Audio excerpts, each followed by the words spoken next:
What's going on, everybody? My name is Neil, and I'm here with Lewis.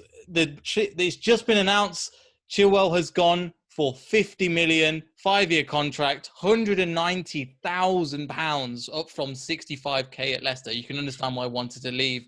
So the deal has just been done. It feels like it's been done for a while, but Lewis, your thoughts? Just breaking. What are your thoughts on the whole Chilwell situation? First off, just finally, innit? Like, this one's been in the books for literally months, to the point where I think we've just been getting bored of hearing it. And we're just thinking, okay, when is this just going over the line? But it's finally over the line. And yeah, I'm gassed. All I've wanted for the last year, maybe 2 years, is just a solid left back, someone who's better than the left backs that we have right now, because the left backs we've had have been a problem for us on so many occasions. That's the reason why we've been exposed in that area of the pitch so many times. And there's one thing that we've wanted, if we wanted to progress as a club, is we need defensive solidity. And one of those things we needed was a solid left back. Ben Chilwell is that, and he's got the potential to be even better. You know how good he is offensively. Yeah, he can get caught the odd time defensively, but who doesn't? Even I think the best left backs and right backs get caught out a couple times. It all depends on the support he has around him. And I think Ben Chilwell right now is like a much upgraded Alonso. And the first thing I want to say is the speed. Speed, that's something that we have severely lacked in that area of the pitch. So yeah, when it comes to Ben Chilwell, bro, I'm happy. And the price tag as well. The one thing that a lot of fans weren't happy about when they initially heard about Chilwell was 80 million. We thought we were getting bent over like the same way you guys did with Danny Drinkwater back in the day. But we've lowered it down a little bit. You got it down to 50 million, which I think is a fair price for both sides. Chelsea are going to be happy with that. You guys are going to be happy with that. So I don't think there's any losers in this scenario, to be honest. Yeah, I think we were saying on your channel, we're happy with finally getting stuff sorted. We finally got some transfers in yesterday and the day before. So there's some contract extensions. So things are finally starting to move in the right direction. But you were saying earlier as well about Chelsea. Is this a position that you needed? Is that what particularly you were looking for, the defensive aspect with the pace? And are you going to potentially utilise Ben Chilwell for his crossing ability? Definitely. I think we've tried to utilize that with Marcus Alonso, and we've seen the end result so many times. So I know we're going to try and utilize Chilwell to the best of his attacking qualities. But a big issue with Marcus Alonso is that going forwards, he wasn't really that great unless it was about finishing or getting himself in the right position to take a shot, because he's a great finisher. But the crossing has been shambolic. And I really believe that Eden Hazard, and one of the reasons why Eden Hazard left was because of his issues on the left-hand side with Marcus Alonso. I'd seen so many times where Eden Hazard was throwing his hands up in the air or just looking annoyed that Marcus Alonso not passing the ball to him in space, or Marcus Alonso not being in the right position, or just something Alonso has done wrong. Chilwell's a lot more smarter going forward. I think the only thing Alonso has on him is probably a better finish, but that's about it. Defensively as well, I think he's much better than Alonso. There's even less of a debate on that. And an even bigger factor is, on the turn, he'll come back a lot quicker as well. I know Chilwell's had his issues on the turn as well, and he's been caught out of position a couple of times. He will not get caught out as much as Marcus Alonso does. Marcus Alonso gets caught out a good amount of times each game. And the problem with him as well is that when he sees he's losing that battle, when he sees he's too far away from goal and he's too far away from the counter-attack, he just gives up. And that's not the sort of mentality that you really want to see, especially when you're thinking about from the side of Chelsea that wants to try and be pushing for title contenders.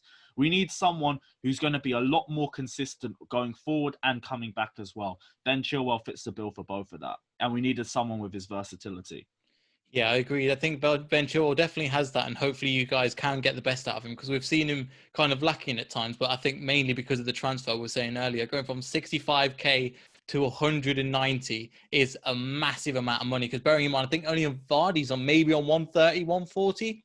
So as you can imagine, he's overtaking the guy that's like head of the club at the moment. But just on another question on the kind of the whole Chilwell situation, you've needed a player in that position, and you've kind of filled that. And I know that you're bringing in Thiago Silva, that's looking to come through very certainly, and Havertz as well. So is this the time that you feel like, right, Chelsea have got a squad, we can challenge again, we're ready to go, we've recovered from the transfer embargo, and we can now launch a challenge for the title? Nearly, like we're very close. Like the first thing I said is we wanted defensive reinforcements, and now Chilwell and Thiago Silva looks to be coming through the door as well. Kai Havertz, Werner, Ziyech all in as well. That's brilliant with Christian Pulisic, but there's still the hole in goal, and we still need a goalkeeper if we are really serious about being title contenders. Right now, I think we'd be in the race, but I could see us petering out towards the end part of the season and just getting third place, which I think it would be fair for Chelsea to be in. Right? You remember Liverpool 17-18 after they signed Van Dijk? That's where I kind of feel like we're at right now, where we've got the solid team and everything. There's still the goalkeeper that's the problem. And the thing is, you got a goalkeeper that's that much of a problem, people are just going to shoot on sight, like think Bale with the third goal in the Champions League final that year. If you don't rate the goalkeeper, you'll hit from anywhere. And the goalkeeper, he might be more vital than any of the other positions there as well, because a goalkeeper can literally save you games. You've seen it happen with Jan Oblak and Atletico Madrid. We've seen that happen with David De Gea numerous times in Manchester United. Regardless of how good the team is, that defense is going to have to be working overtime if we really are thinking about lifting the title this season. So I'm not saying too much about a title race. Fair enough. Just for the Chilwell, back to Chilwell. So Chilwell, we've seen for us playing a back three, a back five, and then we've seen him as a wing back and also as a back four as well. We've seen him do really well at the beginning of the season, the 4-1-4-1. But where do you think he fits into Chelsea's plan? And what formation do you think they would play that would make Chilwell benefit the most? To be fair, he could play both left back and left wing back, because no, I don't see us playing left wing back or five at the back as often now than we did last season. Last season, it was all about just adapting and getting by with the players that we had, because we had the transfer ban, we had no Hazard, and we had injuries throughout the entire season. So we had to try and be creative a couple times. And sometimes you had to play with a much more defensive style of play. And it did work, but with the amount of attacking players that we have now and the amount of players that we signed, we don't even have the right amount of players in those positions to play a 3-4-3, because that's only 3 attacking positions. And we've literally made 3 attacking signings. And we still got to remember there'll be another one of Christian Pulisic, Ziyech, Werner or Havertz that'll be on the bench just like, what? And then you got to think about the midfield, because you've got 2 centre mids, and our midfield's meant to be the most stacked part of the team. So I think most likely you're going to see him at left back. He can play left wing back, and I don't think he'd have an issue in that position either. But yeah, probably just see him at left back. Fair enough. Especially, I was going to say, since looks like the, what's it called? The PSG, I forgot his name now, Thiago Silva, was going to come in. Do you think he will, how do you think his game, obviously coming with that level of experience and that level of the amount of stuff he's won and the international caps he's got, how much do you think he will help somebody like Chilwell improve his game? The experience that he's going to bring to the team, and the know-how, the understanding of the game. His reading of the game is brilliant, and I'm hoping he rubs something off on some of the other defenders, because our defensive organisation, our defensive shape has been an embarrassment the entire of this season. I think Thiago Silva will have a huge impact on that. I think Ben Chilwell will also be good to cover the ground that Thiago Silva can't do, because we do have to remember he isn't going to be the quickest player on the field. But my only worry has been that English barrier. I'm not sure how much is going to impact him and Chilwell, but I don't think it's going to be too much of an impact. I had a live with one of my mates a few days ago, and they were saying something about all international captains need to have a basic understanding of English, just as a universal language for everybody to understand. So I'm thinking if Thiago Silva has that basic understanding of English, then there isn't even any problems. So I'm thinking Thiago Silva can put a lot of influence into Ben Chilwell. Ashley Cole's going to be around the dressing room as well. He's one of the development coaches as well. So he's going to have an input on this as well. He's the one that also advocated for Chilwell. Frank Lampard also going to be about, I say one of the wisest heads in the game, especially for his age and for his inexperience as well. His intelligence and his understanding of situations and problem solving is great. So I think Ben Chilwell is definitely in the right hands for developing his game, because literally the Chelsea Academy has just been built on that. Yeah, I think that's a really good point for you as well. I think hopefully Chelsea can get the best out of Ben Chilwell, and I feel like you do. And also, you've managed to wrap this up relatively early. Like if you look at last year with Maguire, he moved literally on the last week of transfer deadline day. So it doesn't give a lot of time for him to really bed in, meet his new squad, play in the formation that he really wanted to. He was kind of thrown in the deep end. And as you can imagine, playing an £80 million player, he started the very first game. So the fact that you've gone and done that is made, I think, everything easier for you guys as well, that you've got a player in now. You've managed to secure, as last year you scored Pulisic early, then you had Ziyech you scored early, Werner you scored early. So it feels like you've put the money in the right place at the right time and you've basically been the best. You've had the best transfer window probably so far of the entire Premier League by quite a long way. Oh, definitely. But I also think we've been given a massive blessing with this transfer ban, and it's been the reason why we've been able to spend so freely. That as well, and the whole COVID situation this year and the impact that that's had on nearly every other club. They've all had losses. They've all needed to sell to buy. Chelsea haven't needed to do that as much, mainly because we've literally sat on all of our 18-19 profits, all of our transfer ban money, the Eden Hazard money, the Alvaro Morata money. We're sitting on hundreds of millions. So not only do we have the money where we've got a massive head start compared to other clubs need that money as well because they need to sell in order to buy. So it's two things that have really gone in our favour. And all I can say is we've just been lucky. Like, you can't really explain something like that. Having a transfer ban and it's actually worked in your favour. I don't think it's happened for any other club, but I don't know. It's just Chelsea, isn't it? You've managed to find a way of doing it, and that's the thing. You imagine you going back a couple of years and you've lost Courtois, you've lost Courtois, then you've lost Hazard. You're probably thinking, oh no. And I've definitely been there. I wanted to bring back one thing from our perspective about the language barrier. So we had Soyuncu, obviously he's from Turkey, speaks Turkish, didn't really speak, he came from the German league, didn't really speak that much English. So we gave him, it might be slightly different because the guy's younger as well, but he basically wasn't even on the bench for a lot of the time. He was just, Wes Morgan was that third person on the bench, and Soyuncu was just training with the team because his English was that poor. But now, given him a year, he's now developed into a better player. Obviously, Thiago Silva is slightly different, but that English makes a massive, massive difference. And I think overall, obviously, you're not going to worry about that with Ben Chilwell at all. But I think you're gonna have that English thing. I think will play an impact. But with a player like Thiago Silva, I think a lot of it is his positioning and his awareness, and he will make a much different perspective, in my opinion, than somebody like Soyuncu. But once they can get their feet on the ground, I mean, we'll have to see how it goes for the whole thing, because I know you guys are doing super well with the transfers. So overall, did you think coming into this window that you'd be as happy as you currently are? Because you filled in a lot of positions where potentially you didn't going forward.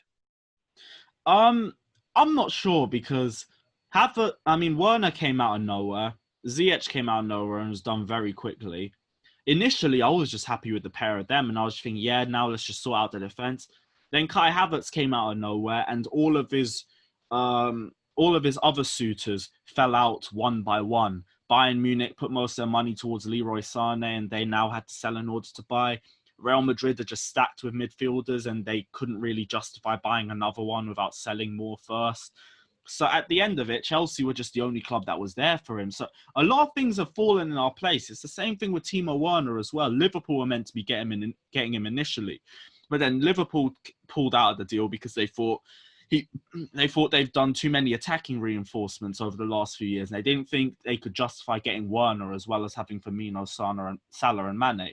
So they dropped out of the race, and then Chelsea were the only team in the race for him as well, because no other club really has the cash to spend like that. So this is why the transfer ban's been very lucky for us and everything like that. But I didn't really expect it to be this good, but I expected us to get some reinforcements in. I thought we were going to focus more on our defensive reinforcements because I thought we might still push more with the youth and Tammy and Abraham and Hudson-Odoi and everything like that.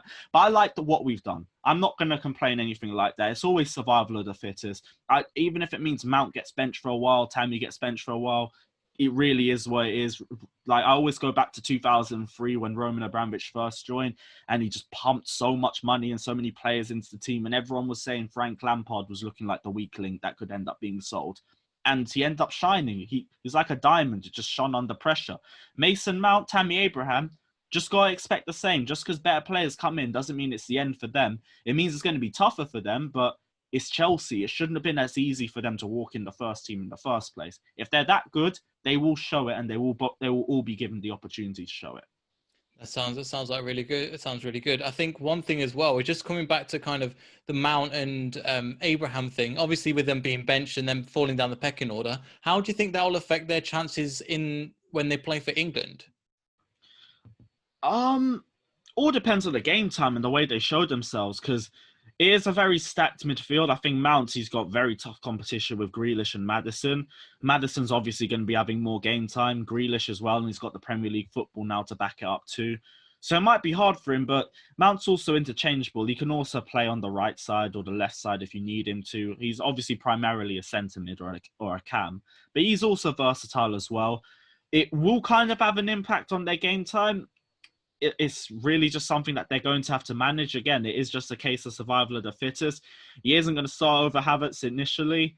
I think Lampard will rotate. His rotation hasn't been bad this season. Like, the only player that I think really should have had more game time was Olivier Giroud, because he was just kept quiet for like a good 6 months of the season when he really shouldn't have.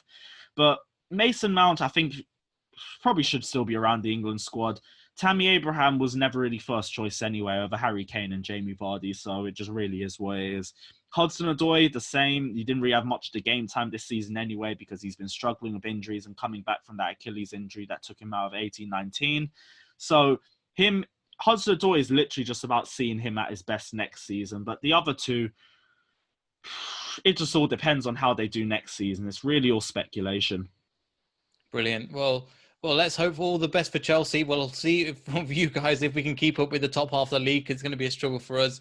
But I know you've been on a few times, Lewis, but where can they find you? I'll make sure to leave everything in the description, but where can they find you? Yeah, check me out on Blues Fans TV. That's the biggest Chelsea fan channel on YouTube. And check out my personal channel, Carefree Lewis G, as well. We literally did a big live stream as soon as the Ben Chilwell news was announced. So check that one out as well, guys. And yeah, thanks for having me on again, bro. Love coming on. No, I appreciate you coming on and all the help you've managed to help us get over 100 subscribers as well. So appreciate that. Hey, but yeah, everybody, that's sick. we're getting there slowly, but yeah, I appreciate you with all the help that you've done as well. But yeah, make sure to like and subscribe and everything, and we'll see you all in the next video, hopefully when we've got a signing in. So yeah, make sure to check the subscription as well for Lewis's stuff, and I'll see you guys in the next video. Goodbye.